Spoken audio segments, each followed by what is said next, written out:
সুস্বাগত আজকের ক্লাসে। সুপ্রিয় শিক্ষার্থীরা, তোমরা নিশ্চয়ই ভালো আছো, আমরাও এক প্রকার আছি। আজকের ক্লাসটা হলো সর্বজনীন ক্লাস, মানে অনেকটাই বলতে গেলে সকলের জন্য। কেমন? স্কুল ষষ্ঠ শ্রেণী থেকে নবম দশম শ্রেণী পর্যন্ত, তারপরে বিসিএস পরীক্ষা সহ অন্যান্য যত প্রতিযোগিতামূলক পরীক্ষা আছে,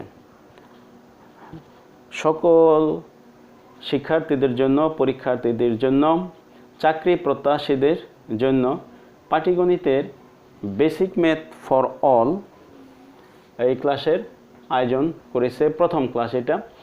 আমরা আজকে আলোচনা করব কিভাবে অত্যন্ত সংক্ষিপ্ত আকারে খুব সহজে স্বল্প সময়ে নৈর্ব্যক্তিক প্রশ্নের উত্তর তৈরি করা যায় গণিতের ক্ষেত্রে।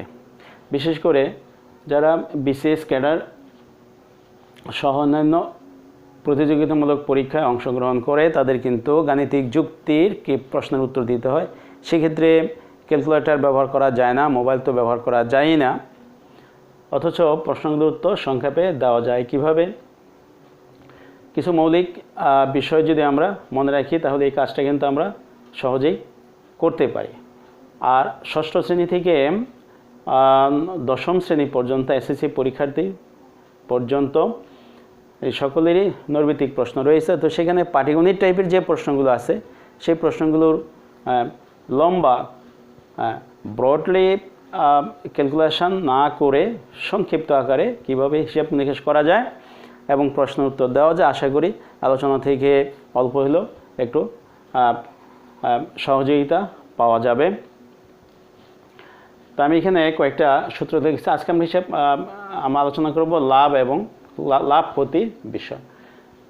তো আমরা জানি কোনো জিনিস ক্রয় করে বিক্রি করলে যদি বেশি দামে বিক্রি করা যায় তাহলে লাভ হয়েছে ধরা হয়, আর যদি ক্রয় মূল্যের চেয়ে কম দামে বিক্রি করা হয় তাহলে সেক্ষেত্রে ক্ষতি হয়েছে বলে আমরা কি বিবেচনা করি। লাভ ক্ষতি সবসময় ক্রয় মূল্যের উপর হিসাব করা হয়। তো প্রথম সূত্রটা আছে লাভ বা ক্ষতির হার নির্ণয়। তো সেক্ষেত্রে আমরা কি করব, লাভ বা ক্ষতির পরিমাণকে যদি সেটা পাওয়া যায়, অর্থাৎ ক্রয় মূল্য আর বিক্রয় মূল্যের মধ্যে যে ডিফারেন্স, সেটাই হলো লাভ বা ক্ষতির পরিমাণ। তাকে ক্রয় মূল্য দিয়ে ভাগ করে 100 দিয়ে গুণ করে দিলে শতকরায় প্রকাশ করলেই লাভ বা ক্ষতির হার পাওয়া যাচ্ছে। লাভ ক্ষতি হিসাব করা হয় কি মূল্যের উপরে? ক্রয় মূল্যের উপরে। দ্বিতীয় সূত্রটা হলো আমরা ক্রয় মূল্য বের করব। তো এখানে আমি ক্রয় মূল্য বের করার জন্য 3টা সূত্র লিখেছি কিভাবে ক্রয় মূল্য বের করা যায়। আবার লাভ বা ক্ষতি বের করার জন্য 3টা সূত্র লেখা হয়েছে। তো ক্রয় মূল্য যদি আমরা বের করতে চাই, একটা জিনিসের যদি বিক্রয় মূল্য দেওয়া থাকে আর যদি সেক্ষেত্রে লাভের পার্সেন্টেজ দেওয়া থাকে বা ক্ষতির পার্সেন্টেজ দেওয়া থাকে, যে এত পার্সেন্ট লাভ হয়েছে বা এত পার্সেন্ট ক্ষতি হয়েছে, তাহলে সূত্রটাকে আমরা এইভাবে সাজাতে পারি: ক্রয় ইন্টু বিক্রয় ইন্টু 100, আর নিচে হইল 100 যোগ বিয়োগ প্লাস মাইনাস লাভ অথবা ক্ষতি। আমরা জানি যখন কোনো জিনিস বিক্রি করলে লাভ হয় তখন, এবং সেটা পার্সেন্টেজ আকারে দেওয়া থাকে, শতকরায় দেওয়া থাকে, তখন আমরা বলি যে 100তে দেওয়া আছে। তাহলে 100 এর সাথে লাভটা যোগ হবে, অথবা 100 থেকে ক্ষতির পরিমাণটা বিয়োগ করতে হবে, এটা হবে ভাজক। আর ভাজ্যটা হবে বিক্রয় মূল্য ইন্টু 100। তাইলে আমরা এক্ষেত্রে ক্রয় মূল্য পেয়ে যাব। এবং এগুলো যদি আমরা প্র্যাকটিস করতে থাকি খুব দ্রুত, তাই খুব দ্রুত হয়ে যাবে। আর ঐকিক নিয়মে করলে কিন্তু লম্বা হবে, সময় নেবে বেশি। একইভাবে বিক্রয় মূল্য কিন্তু তার উল্টাটা। তো এই ক্ষেত্রে 100-র সাথে প্লাস মাইনাস লাভ অথবা ক্ষতি চলে গেলে উপরে ভাগ করতে হবে 100 দিয়ে, আর ক্রয় মূল্য দিয়ে গুণ করতে হবে, অর্থাৎ 100 প্লাস মাইনাস লাভ অথবা ক্ষতি আউট অফ ব্র্যাকেট কি ইন্টু ক্রয় মূল্য বাই 100। আচ্ছা, কোনো কোনো ক্ষেত্রে আমরা কি করি, কিছু জিনিস আছে যে সমান সংখ্যক জিনিস ভিন্ন ভিন্ন মূল্যে কি করা হয়, বিক্রি করা হয়, এরকম হয় অনেক সময়।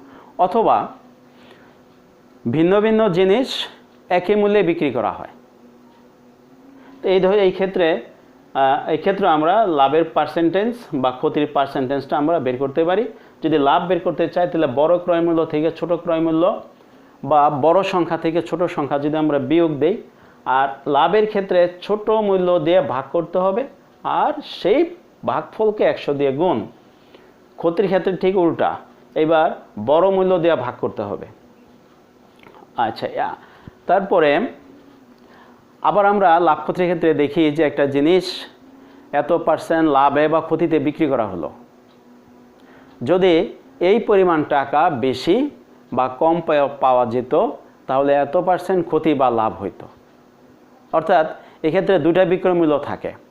তো এই যে দুটা বিক্রয় মূল্য থাকে, একটা লাভে একটা ক্ষতিতে। আর কি থাকে, টাকা বেশি পাওয়া যায়, এত টাকা বেশি দামে বিক্রি করলে বা এত টাকা কম দামে বিক্রি করলে এই পরিমাণ ক্ষতি হয়, এত টাকা বেশি দামে বিক্রি করলে এই পরিমাণ লাভ হয়। তো সেই ক্ষেত্রে বেশি প্রাপ্ত দাম তার সাথে আমরা যদি 100 গুণ করি, এখন প্রশ্ন হলো সূত্রে 100 আসলো কেন? 100 তো আসবেই, কারণ লাভ ক্ষতির অঙ্ক শতকরা, লাভ এত % বা ক্ষতি হলো এত %, তো সেইখানে জন্য 100টা চলে আসছে। আর ক্রয় মূল্য আমরা যদি বেশি টাকা পাওয়া যায় তাহলে ভাজকটা হবে লাভের শতকরা পরিমাণ যোগ ক্ষতির শতকরা পরিমাণ, এই দুটা যোগ করতে হবে। আর যদি আমরা কম টাকা পাই, যে প্রথমে আমরা লাভে বিক্রি করেছি, তারপরে এই পরিমাণ টাকা যদি কমে বিক্রি করা হয় তাহলে ক্ষতি হয়ে গেল। সেই ক্ষেত্রে যত টাকা কম পাওয়া গেল, তাকে ভাগ করতে হবে লাভ এবং ক্ষতির মধ্যে যেটা বড়, আসলে সেটা কিন্তু যোগ বিয়োগ করতে হবে। অর্থাৎ লাভ বেশি হলে লাভ থেকে ক্ষতি বিয়োগ, ক্ষতির পরিমাণ যদি বেশি হয় ক্ষতি থেকে লাভ বিয়োগ। এটা পাটিগণিতের একটা পদ্ধতি, আর তাকে গুণ করতে হবে 100 দিয়ে। তো এইগুলো আসলে বেশি করে প্র্যাকটিস করলে অল্প সময়ে আমরা বলতে পারি যে in the twinkling of an I. যারা বিভিন্ন প্রতিযোগিতামূলক পরীক্ষায় অংশগ্রহণ করে থাকি, বিশ্ববিদ্যালয়ে ভর্তি পরীক্ষায়, তারপরে চাকরির পরীক্ষায়, বিশেষ করে গাণিতিক যুক্তির কোনো বিকল্প নাই। গাণিতিক যুক্তি আমাদের বাস্তব জীবনে অনস্বীকার্য। বিভিন্ন ক্ষেত্রে আমাদের গাণিতিক যুক্তির মুখোমুখি কিন্তু হতে হয়। তাহলে এই ক্ষেত্রে আমরা যদি সময় কম লাগাতে পারি তো সেক্ষেত্রে আমরা সেভ হয়ে যাই। তা আসলে আমার আজকের আলোচনাটা ষষ্ঠ, সপ্তম, বিশেষ করে অষ্টম শ্রেণী ভিত্তিক। আর যারা প্রতিযোগিতামূলক পরীক্ষায় আমরা অংশগ্রহণ করে থাকি, বিশেষ করে বিশ্ববিদ্যালয়ে ভর্তি পরীক্ষা, তারপরে ক্যাডার সার্ভিস, বিসিএস, প্রিলিমিনারি পরীক্ষা, তারপরে হলো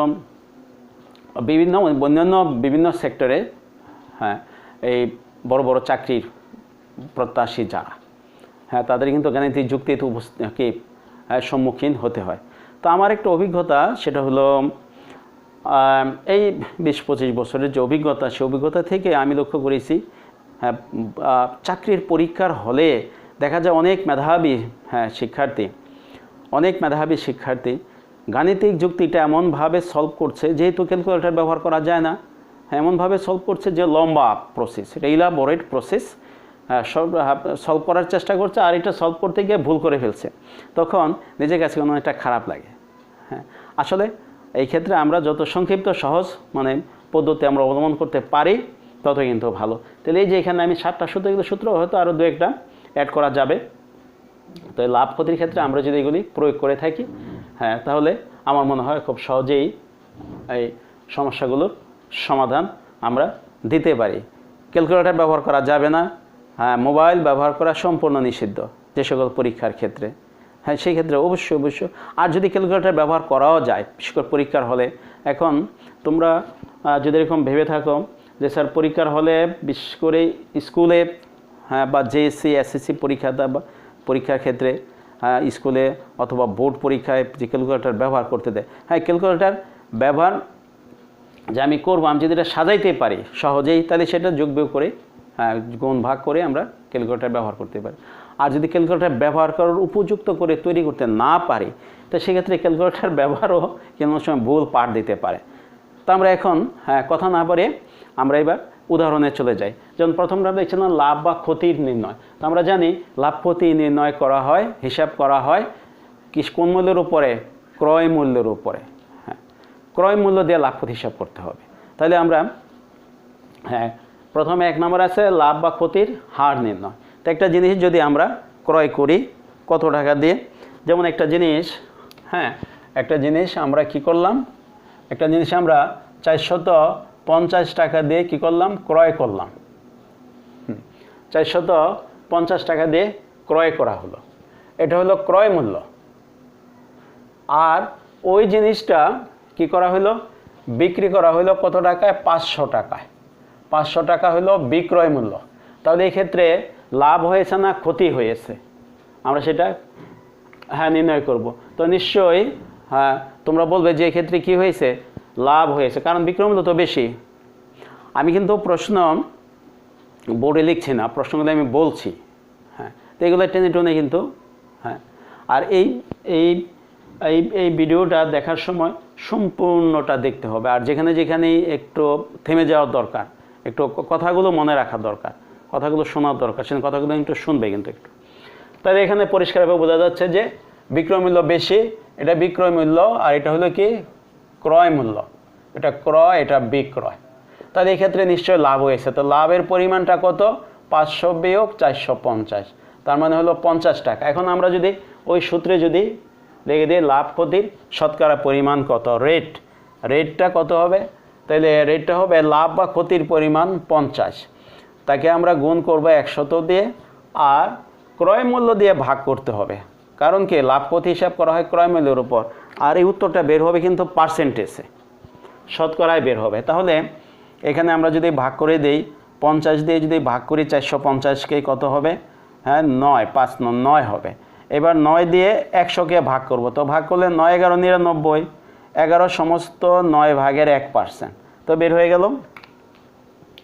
তো এখানে আর সেই যে পাটিগণিত পদ্ধতি, যে পাটিগণিত সিস্টেমটা কিন্তু আর লিখতে হয় নাই। অনেকে, আমি তো অনেক লক্ষ্য করেছি, অনেক মেধাবী ছাত্র যারা বিশেষ পরীক্ষার হলে বসে বা বিভিন্ন চাকরির ক্ষেত্রে, ব্যাংকের ক্ষেত্রে বিশেষ করে, বা অন্যান্য চাকরির ক্ষেত্রে বসে, বোঝাই যাচ্ছে যে অনেক মেধাবী, কিন্তু গাণিতিক অংশে এসে মার খেয়ে যাচ্ছে। গাণিতিক অংশে মার খেয়ে যাচ্ছে, কারণ অনেকেরই কিন্তু গাণিতিক একটা ভীতি থাকে। যারা বিভিন্ন বিশ্ববিদ্যালয় থেকে বিভিন্ন সাবজেক্টে অনার্স মাস্টার্স করেছে, MS করেছে, তারা নো ডাউট যারা অনেক মেধাবী। আর সবচেয়ে মানে উল্লেখযোগ্য বিষয় হলো যারা মেডিকেল সায়েন্সে পড়াশোনা করে অথবা যারা বুয়েটে পড়াশোনা করে। তো বুয়েটে তো তারা উচ্চতর একটু আপগ্রেড পড়াশোনা করে। মেডিকেলে যারা পড়াশোনা করে তাদের তো গণিতের সাথে কোনো সম্পর্ক থাকে না, এরা চরম মার খাচ্ছে এখানে। অথচ টুকটাক একটু পড়াশোনা করলেই, তো আমি তোমাদের একটু পরামর্শ দেব সকল স্টুডেন্টদেরকে, যার যেটা প্রযোজ্য, যার যেটা প্রযোজ্য, ক্লাসটা তো সর্বজনীন, যার যেটা প্রযোজ্য, ক্লাস 5 থেকে শুরু করে নবম দশম শ্রেণী পর্যন্ত উচ্চতর গণিত সহ এই বইগুলো ভালোভাবে রিডিং পড়া, বেসিক জ্ঞান অর্জন করে নেওয়া। এখানে যত বেশি সময় দেওয়া যায় তত সহজ হবে। আর টুকটাক এই ক্লাসগুলি ফলো করলে কিন্তু মানে খুব দ্রুত, এখানে যেহেতু এই ক্লাসের বক্তব্য হলো কি জিস্ট, 20-25 বছরের পাঠদানের অভিজ্ঞতা, কথাগুলি কত সহজভাবে উপস্থাপন করা যায়, সলিউশনটা কত সহজ হতে পারে, তো সেইটা। তো এখানে এই যে আমাদের রেট বের হয়ে গেল, লাভ বের হয়ে গেল 11 সমস্ত 9 ভাগে। তাহলে আমি যদি এটা এইভাবে সাজাইতে পারি, চিন্তা করতে পারি এটা এই হবে, এটা এই হবে, এভাবে যে সাজানো যায়, হয়ে গেল, অঙ্কটা সলভ হয়ে গেল। তাহলে গেল লাভ অথবা ক্ষতির পার্সেন্টেজ আমরা নিশ্চয়ই বের করতে পারবো। এবার আমি দেখব কিভাবে ক্রয় মূল্য বের করা যায়। ক্রয় মূল্য, একটা জিনিস লাভ বা ক্ষতিতে বিক্রি করা হয়েছে, বিক্রয় মূল্য দেওয়া আছে, লাভ বা ক্ষতির পার্সেন্টেজ দেওয়া আছে, 2 নম্বর সূত্র কিন্তু এটা। সেই ক্ষেত্রে আমরা কিভাবে ক্রয় মূল্যটাকে বের করব। তো এই ক্ষেত্রে একটি বিষয় অত্যন্ত প্রণিধানযোগ্য, আমি এই ক্ষেত্রে কি করব, একটি অঙ্ক আমি উল্লেখ করব, ভেরি ভেরি ইম্পর্ট্যান্ট। বিশেষ করে যে বলেছি BCS অন্যান্য প্রতিযোগিতামূলক পরীক্ষা, তাছাড়া যারা অষ্টম শ্রেণীতে যারা পড়াশোনা করছে, বিশ্ববিদ্যালয়ে ভর্তির জন্য যারা পড়াশোনা করছে, তাদের জন্য অবশ্য বীজগণিতের ক্লাস থাকবে। বীজগণিতের ক্লাসগুলো তোমরা ফলো করবা। বীজগণিতের আমার যে ক্লাসগুলো ফলো করলে আশা করি যে একটু লাভবান হবা, যারা দেশে বিদেশে আছে, বিভিন্ন জায়গায় রয়েছে কিন্তু পড়াশোনা করছে। তো এইখানে আমি একটা প্রশ্ন বলবো, যে এমন প্রশ্নটা কিন্তু আমরা প্রায় শুনে থাকি, যে একটি দ্রব্য বিক্রয় করার ক্ষেত্রে উৎপাদনকারী, পাইকারি বিক্রেতা, খুচরা বিক্রেতা প্রত্যেকেই কিন্তু একই পরিমাণ লাভ করে।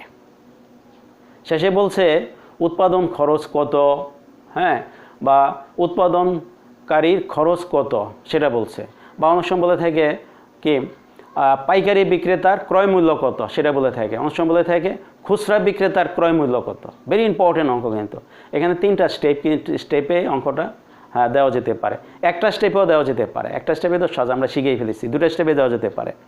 সেটা হলো কি পাইকারি বিক্রেতা, খুচরা বিক্রেতা প্রত্যেকেই হ্যাঁ একটা নির্দিষ্ট পার্সেন্টেজের টাকা লাভ করে, লাভের পার্সেন্টেজ কিন্তু সমান।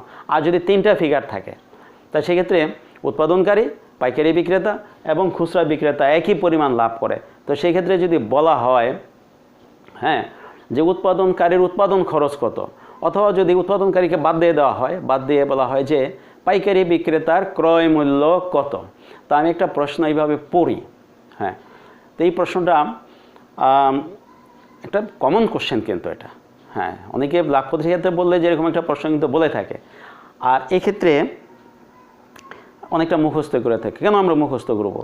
হ্যাঁ, তাই এবার প্রশ্নটা আমি পড়ে থাকি যে একটি দ্রব্য কে বিক্রয় করতে গিয়ে কি করলো, পাইকারি বিক্রেতা, খুচরা বিক্রেতা প্রত্যেকে 20% লাভ করে।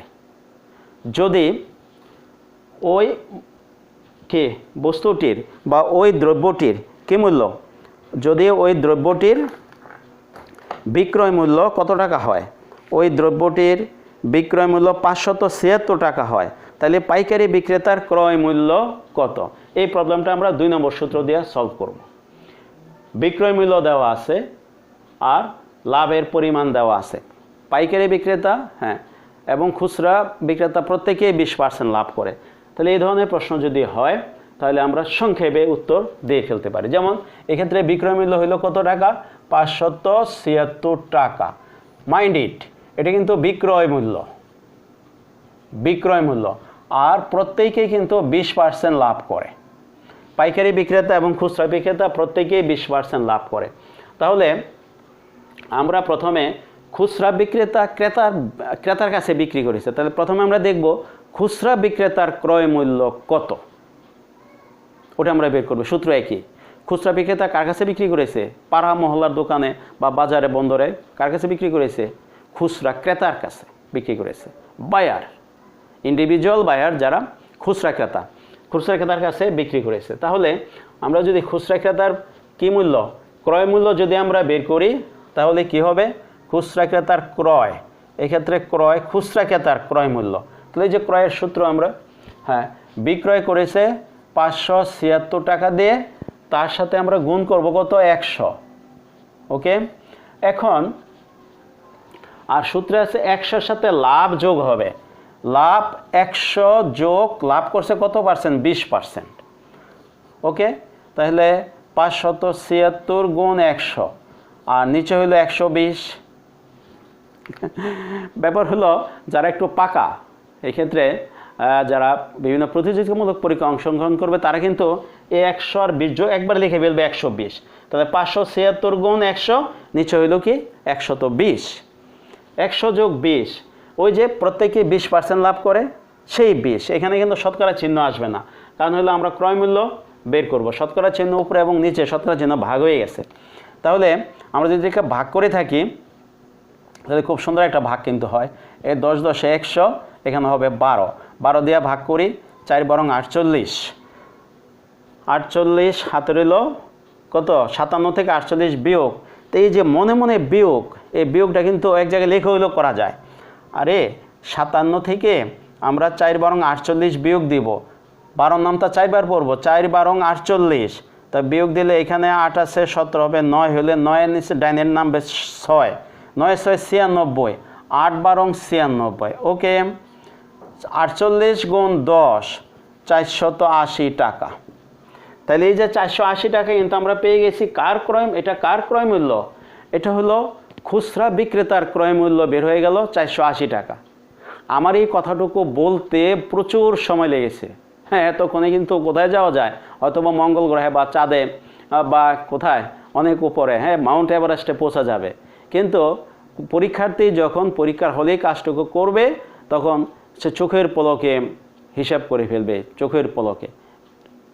এই কাজটা করতে গেলে তার অভিজ্ঞতা বাড়াইতে হবে, এই কাজটা কিন্তু করে ফেলবে। তাহলে আমরা কিন্তু পেয়ে গেছি খুচরা বিক্রেতার ক্রয় মূল্য।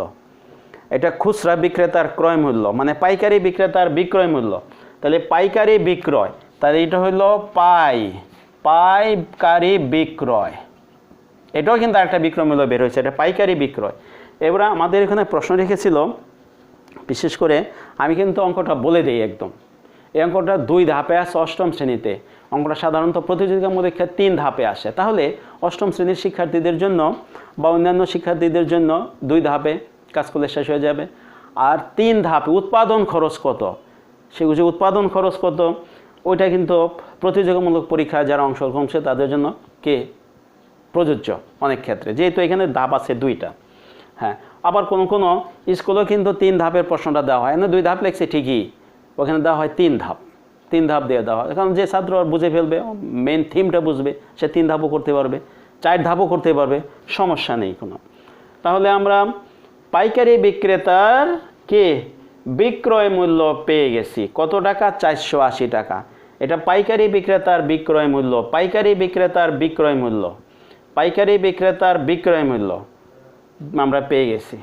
এটা হলো খুচরা বিক্রেতার ক্রয় মূল্য, খুচরা বিক্রেতা পাইকারি বিক্রেতার কাছ থেকে ক্রয় করছে। ভাষাটা শুধু এখানে চেঞ্জ হবে শুধু একটু।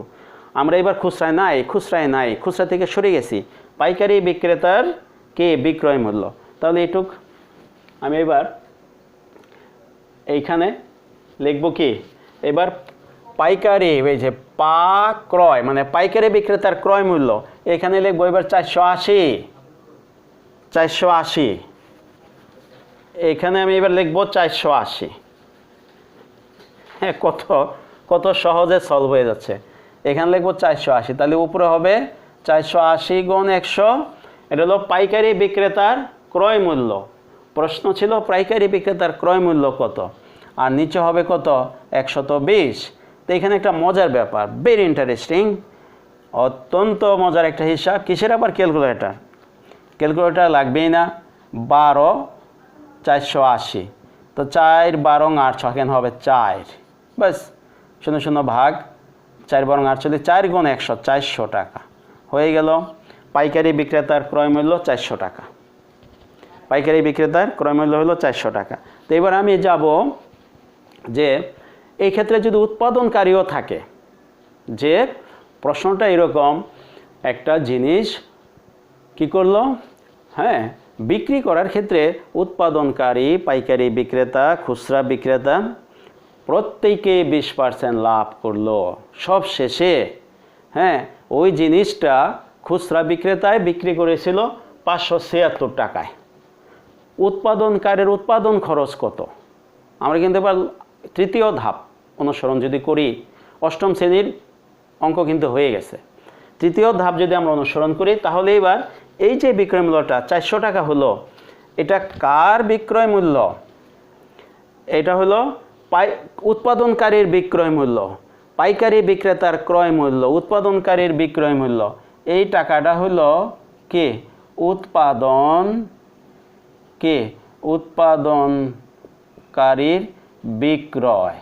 তার মানে এই টাকাটা হলো পাইকারি বিক্রেতার ক্রয়। তাহলে ক্লাস 8-এর জন্য এটা হয়ে গেল পাইকারি বিক্রেতার ক্রয়। এখন আমরা বের করি উৎপাদনকারীর বিক্রয় মূল্য, উৎপাদনকারীর উৎপাদন খরচ বের করবো আমরা এবার এখানে।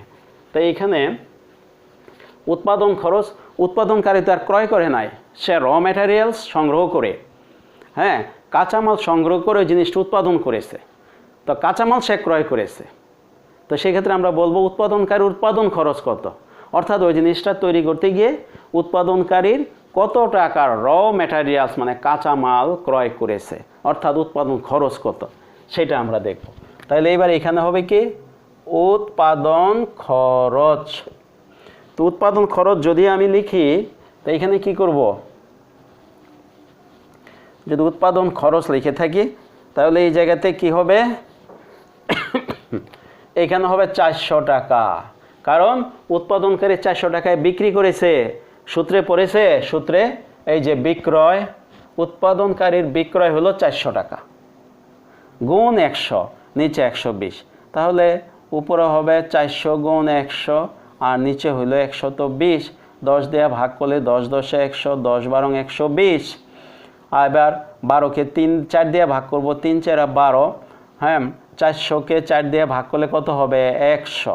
তাহলে উপরে হচ্ছে 100 গুণ 10 1000, নিচে হইল 3। তো এখন ভাগ করে দিলে কোনো ক্যালকুলেটারই লাগে না। এটা 3 3 9, আবার 3 3 9, আবার 3 3 9, আর 333 সমস্ত 3 ভাগের 1 টাকা। এইটা হলো উৎপাদনকারীর উৎপাদন খরচ। যদি খুচরা কে বিক্রেতার বিক্রয় মূল্য 576 টাকা হয়, এটা যদি পরিবর্তন হয় তাহলে সেই অনুযায়ী রেজাল্ট চেঞ্জ হয়ে যাবে। তাহলে কিন্তু খুব সহজ। আশা করি এই আলোচনাটুকু, এটা কিন্তু অত্যন্ত গুরুত্বপূর্ণ একটা আলোচনাটুকু কে কন্ট্রোলে এসেছে। তো এবার আমরা কি বের করব?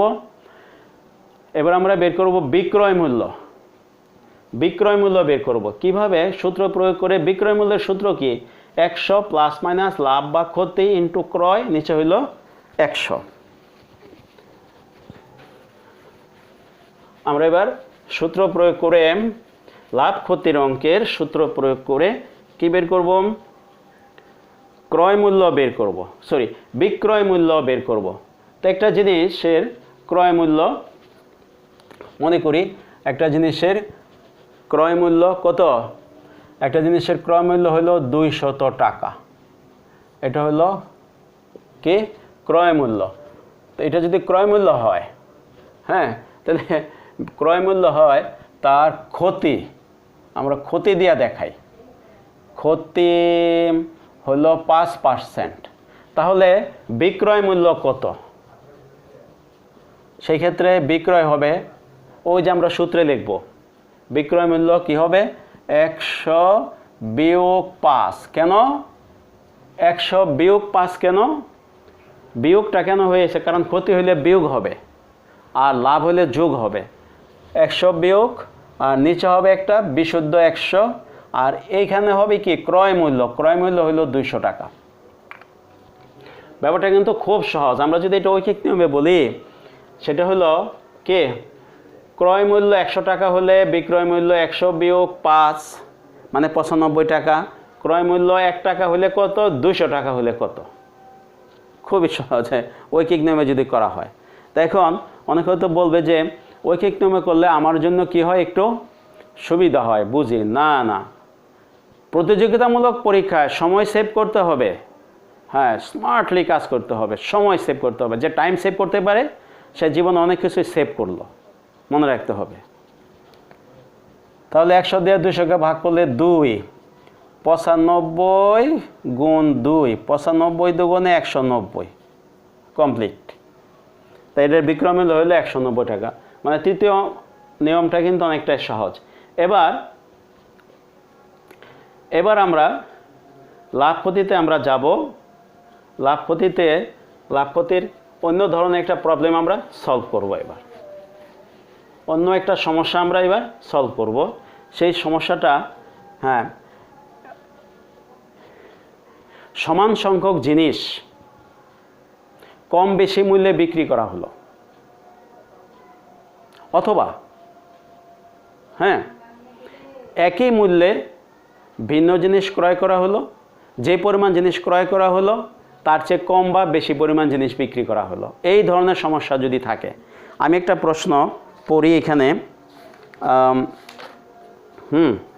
আমি একটা প্রশ্ন পড়ি, তাহলে বিষয়টা ক্লিয়ার হবে। যেমন একজন দোকানদার 1 হালি ডিম, ক্লিয়ার ব্যাপারটা? আমি রিডিং বই দেখে পড়ছি। একজন দোকানদার প্রতি হালি ডিম 25 টাকা দরে ক্রয় করে প্রতি 2 হালি 56 টাকা দরে বিক্রয় করলে তার শতকরা কত লাভ বা ক্ষতি হবে তা নির্ণয় করতে বলেছে। তো এই ধরনের প্রবলেম যখন আমরা পরীক্ষার হলে ফেস করি, পরীক্ষার হলে যখন আমরা বসে যাই, তখন কিন্তু মাথা ঘুরে যায়। কারণ লাভ ক্ষতির অঙ্ক সেটা এই সময় লিখতে হবে, ঐকিক নিয়ম আকারে লিখতে দেখা গেল যেখানে 20টা প্রশ্নের উত্তর দেওয়ার কথা, সেখানে আমি মাত্র 5টা প্রশ্নের সমাধান আমি করতে পেরেছি, কারণ আমার সময় নষ্ট হয়ে গেছে। সুতরাং প্রতিযোগিতামূলক ক্ষেত্রে সেখানে সময় সেভ করতে হবে। সময়টা কীভাবে সেভ করা যায়? সময় সেভ করার উপায় একটাই, টেকনিকগুলো জানতে হবে। আর এগুলো বারবার বেশি বেশি করে several times again and again কী করতে হবে, প্রয়োগ করতে হবে, সময় দিতে হবে ঘরে বসে। তাহলে এই ক্ষেত্রে হ্যাঁ এই অঙ্কটা মাধ্যমিকের কোনো একটা ক্লাসের হুবহু একটা অঙ্ক। তাহলে এই ক্ষেত্রে বলা হয়েছে কি, হ্যাঁ লাভ নাকি ক্ষতি হয়েছে, 4 আর 5 আমি একসাথে দেখাইব। লাভ হয়েছে নাকি কে ক্ষতি হয়েছে সেইটা আমরা বের করার চেষ্টা করব। তাহলে ওই যে 1 হালি ডিমের দাম কয় টাকা, ক্রয় মূল্য 25 টাকা, তাহলে 2 হালি ডিমের দাম ক্রয় মূল্য কত, 50 টাকা। 50 টাকা, এটা হলো কি মূল্য, ক্রয় মূল্য। প্রতি হালি ডিম 25 টাকা দরে কিনছে আর বিক্রি করছে 2 হালি। 2 হালির কি বিক্রয়, 2 হালির বিক্রয় হলো 56 টাকা। তাহলে যেহেতু 1 হালির ক্রয় দাম দেওয়া আছে, তাহলে আমি 2 হালি কিনবো। আমি প্রথমে 2 হালি ডিম ক্রয় করব। তাহলে 2 হালি ডিমের ক্রয় মূল্য 25 দুগুণে 50 টাকা, তাহলে 2 হালি ডিমের বিক্রয় মূল্য দেওয়া আছে 56 টাকা। তাহলে এই ক্ষেত্রে আমরা দেখি সমান সংখ্যক জিনিস, এটাও কিন্তু 2 হালি, এটাও 2 হালি, এখানেও কিন্তু 2 হালি। ওকে, দুটাই কিন্তু 2 হালি। তাহলে সমান সংখ্যক জিনিস যখন আমরা ভিন্ন ভিন্ন দামে কি করব, ক্রয় বিক্রি করব, হয় কম টাকা দিয়ে কিনবো, না হয় কম টাকা বিক্রি করব, হয় বেশি টাকা দিয়ে ক্রয় করব, না হয় বেশি টাকা বিক্রি করব। সেই ক্ষেত্রে কি হবে, সেই ক্ষেত্রে এই যে সূত্র। তাহলে এখন আমরা লক্ষ্য করি 50 টাকা বড় না 56 টাকা বড়, নিশ্চয়ই 56 টাকা বড়। তাহলে এক্ষেত্রে কি হয়েছে, লাভ হয়েছে। এখন এই যে লাভ কত হয়েছে, 56 বিয়োগ 50, তাহলে 6 টাকা লাভ হয়েছে। এটাকে আমরা শতকরায় প্রকাশ করব। তো লাভ ক্ষতি হিসাব করা হয় কোন মূল্যের উপরে, লাভ ক্ষতি হিসাব করা হয় সবসময় ক্রয় মূল্যের উপরে। তো এই ক্ষেত্রে ক্রয় মূল্য 50 টাকা। তা আমরা যদি সূত্রে ফেলে দেই বড় মূল্য কোনটা, বিক্রয় মূল্যটা বড় বিয়োগ ছোট মূল্য। তাহলে বড় আর ছোট মূল্যের পার্থক্য হলো 6 টাকা। তাহলে এই ক্ষেত্রে আমরা যদি লাভ বের করি, শতকরায় যদি আমরা লাভ বের করি, তাহলে উপরে হবে কত, 6 গুণ, আমরা কিন্তু লাভ বের করছি, উপরে হবে 6 আর নিচে হবে কি 6 গুণ 100, আর নিচে কি হবে ছোট মূল্য। ছোট মূল্যটা ছিল কি ক্রয় মূল্য হলো 50 টাকা, ওই যে ছোট মূল্য 50 টাকা। তাহলে আমরা হিসাব করে দিই এবার কত হয়ে গেল, 50 দুগুণে 100, 6 দুগুণে 12। যেহেতু এখানে শতকরা চিহ্ন দিচ্ছি, ডাইন পাশে শতকরা চিহ্ন দেওয়ার দরকার নাই। তাহলে এক্ষেত্রে লাভ হলো কত পার্সেন্ট, 12% লাভ হয়ে গেল। তো এখন যদি ঘটনাটা এরকম হইতো, কি হইতো, এরকম হইতো, 2 হালি ডিমের বিক্রয় মূল্য যদি এরকম যদি হইতো, কীরকম, বিক্রয় মূল্য যদি 40 টাকা হইতো, যদি বিক্রয় মূল্য 40 টাকা হইতো, তাহলে আমরা কি করব, সমান সংখ্যক জিনিস যখন আমরা কম দামে বিক্রি করব, তাহলে এক্ষেত্রে লাভ হয় না, এক্ষেত্রে কি হয়ে গেছে, এক্ষেত্রে কিন্তু ক্ষতি হয়ে গেছে, ক্ষতি হলো। তাহলে যেহেতু এক্ষেত্রে ক্ষতি হলো, তাহলে আমরা ক্ষতি বের করব। ক্ষতি সমান 2 হালি ডিমের ক্রয় মূল্য 50 টাকা, 50 বড় বিয়োগ 2 হালি ডিমের বিক্রয় মূল্য 40 টাকা, 40। এখানে আমরা গুণ দিব কত দিয়ে, 100 দিয়ে, শতকরা চিহ্ন হবে। ক্ষতির ক্ষেত্রে কি বড় মূল্য কোনটা, 50, বড় মূল্য কোনটা 50, সেই বড়টা দিয়ে আমরা ভাগ করব, সহজ হিসাব।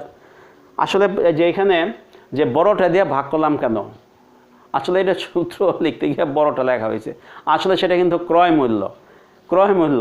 50 টাকা তো ক্রয় মূল্য তো বাড়েও নাই কমেও নাই। বিক্রয় মূল্য আগে ছিল 56 টাকা, এখন হচ্ছে 40 টাকা। তাহলে ভগ্নাংশের হর ভাজক কত হবে, অবশ্যই ভাজক হবে 50, অর্থাৎ ভাজক হলো ক্রয় মূল্য। আমরা আগেই বলেছি বেসিক লাভ ক্ষতি হিসাব করা হয় কোন মূল্যের উপরে, ক্রয় মূল্যের উপর হিসাব করা হয়। তো এই ক্ষেত্রে হ্যাঁ, খুব সহজ হিসাব। সে আগের মতোই 50 দিয়ে 100কে ভাগ করলে হবে 2। তার এখানে 50 বিয়োগ 40 হলো 10, 10 2 গুণ 2 20%। তাহলে ক্ষতি হয়ে গেল 20%। আমরা ক্ষতি বের করে ফেললাম। এটা শুধু প্র্যাকটিসের ব্যাপার।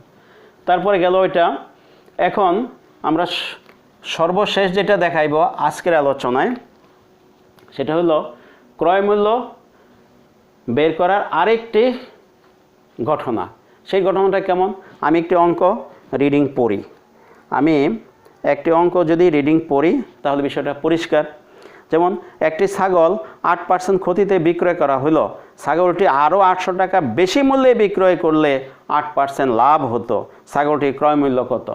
নিশ্চয়ই তোমরা, মানে আপনারা, ঠিক আছে, এখানে তোমরাও বলতে পারছি, আপনারাও বলতে পারছি।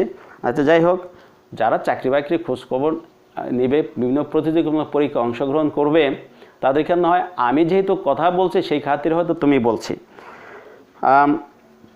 তো একটি ছাগল 8% ক্ষতিতে বিক্রয় করা হলো। 2 ভাবে বিক্রি করা হলো 8% ক্ষতিতে।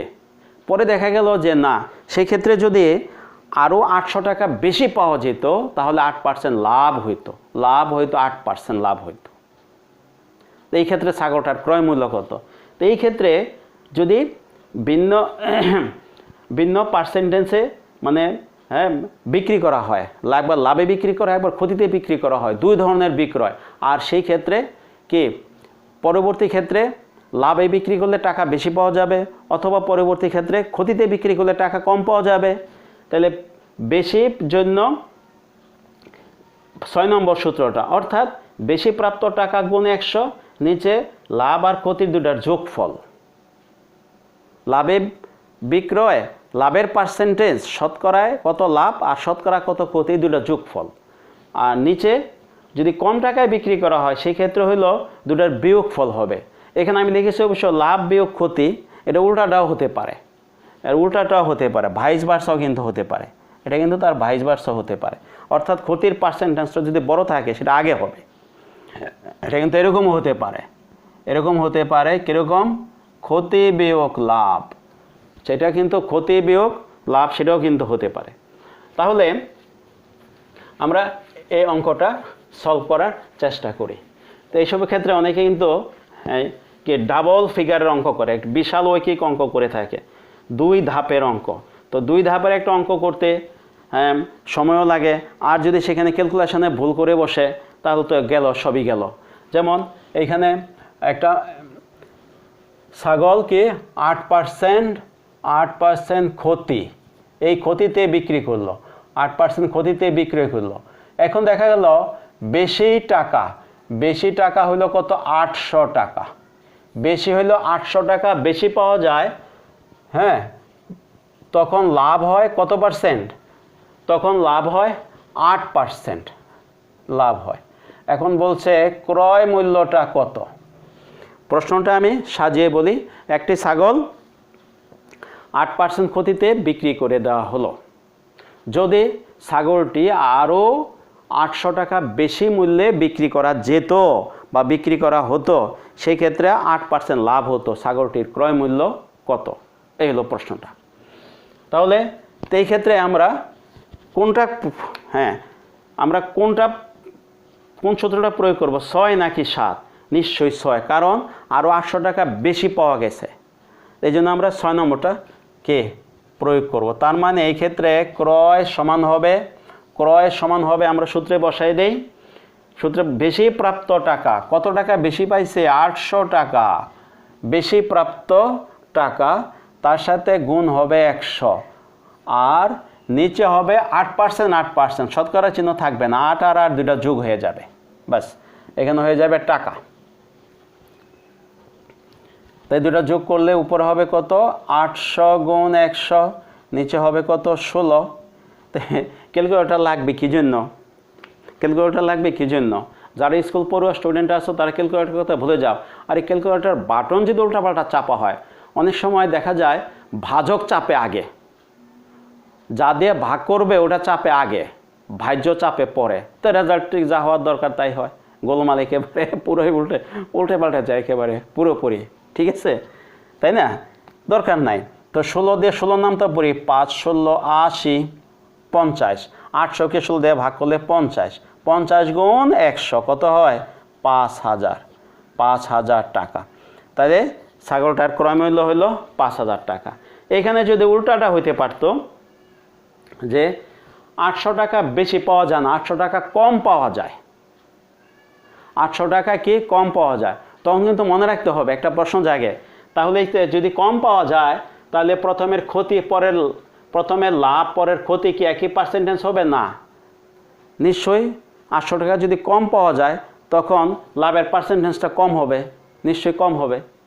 হ্যাঁ, কারণ এই দুটো যদি সমান হয়ে যায় আমরা তো এখানে বিয়োগ করব, বিয়োগ করলে সমান সমান সংখ্যা থেকে সমান সংখ্যা বিয়োগ করলে বিয়োগফল 0 হয়।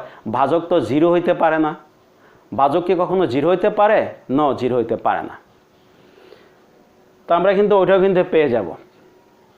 তো আশা করি সুপ্রিয় শিক্ষার্থীরা এই বৈশ্বিক বিরূপ পরিবেশে আমরা নিজেরা সুস্থ থাকি, নিজেরা নিরাপদে থাকি, পরিবারকে, সমাজকে, বন্ধুবান্ধবদেরকে নিরাপদে রাখি, ঘরে বসে পড়াশোনা করি।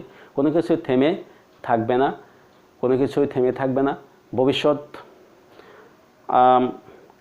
জাতির ভবিষ্যৎ যারা স্কুল পড়ুয়া, চাকরি প্রত্যাশী সবাই কিন্তু জাতির ভবিষ্যৎ।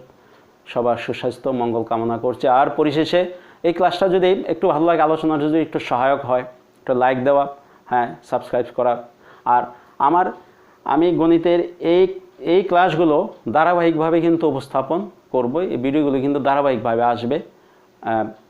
আর এগুলি ধারাবাহিকভাবে পাওয়ার জন্য সাবস্ক্রাইব বাটন, বেল বাটনে ক্লিক করে রাখলে ধারাবাহিকভাবে ক্লাসগুলো কিন্তু পাওয়া যাবে। আর বেশি বেশি করে বই পড়া, পারস্পরিক প্রত্যেকের জন্য দোয়া আশীর্বাদ করা। আজকের মতো এখানেই রাখছি, সবাই ভালো থাকো।